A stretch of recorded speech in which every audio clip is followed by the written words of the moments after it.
دیکھیں پہلی بات تو یہ کہ جو خادم حسین رضوی صاحب اور اس کے بعد قادری صاحب، ان لوگوں کے حوالے سے ریاست نے جو قدم اٹھایا، جتنا بھی سنجیدہ طبقہ ہے وہ اس کو اپریشیٹ کرتا ہے، سراہتا ہے. حکومت کے ریٹ انہوں نے چیلنج کر لی تھی، فتوے لگائے تھے، انہوں نے اس کو دکھایا کہ حکومت کے ریٹ کیسے قائم ہوتی. یہ بہت اپریشیٹ کرنے کے، کوئی ملک جام نہیں ہوا، کوئی توڑ پھوڑ یہ نہیں کر سکے. انہوں نے اتنی پلاننگ کے ساتھ کی نہیں. ایسا نہیں ہے کہ انہوں نے 2 بندوں کو اندر کر دیا ختم ہو گئی. اس کی باقاعدہ پلاننگ کی گئی. ان کے ایسے لوگ اٹھائے گئے جو شرپسند تھے انٹیلیجنس انفارمیشن کے اوپر. تو یہ تو بہت زبردست ہوا کہ مطلب حکومت کے ریٹ قائم ہو گئے.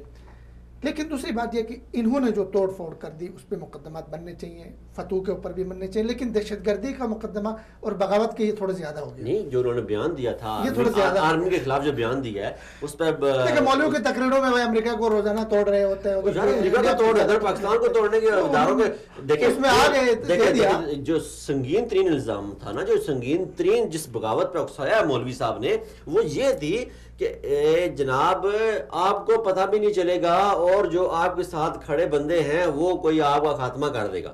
یار اس طرح کا خاتمہ آگے ہوا ہے ہمارے گورنر کا. جو کچھ بھی اس کا عمل تھا، جو کچھ بھی اس کا فیل تھا، لیکن اس سے پاکستان کی جو بدنامی ہوئی، یہ بہت حساس معاملہ تھا. اس میں کوئی پاکستان میں کوئی آنے کے لیے تیار نہیں ہوا.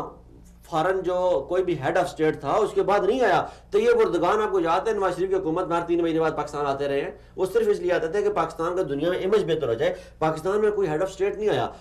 دیکھیں میں تو خوش ہوں اس حوالے سے. بہت حکومت نے جو کیا بہت اچھا کیا، ریٹ قائم ہو گئی، سب اس پہ خوش ہے. لیکن ہم تو یہ بھی حکومت سے توقع رکھتے ہیں، انصاف کی حکومت ہے، تحریک انصاف کی حکومت ہے، انصاف ہونا چاہیے. مطلب وہ تازہ ہوا کے شوق میں ساکنان شہر اتنے نظر بناؤ کہ دیوار بھی گر پڑے.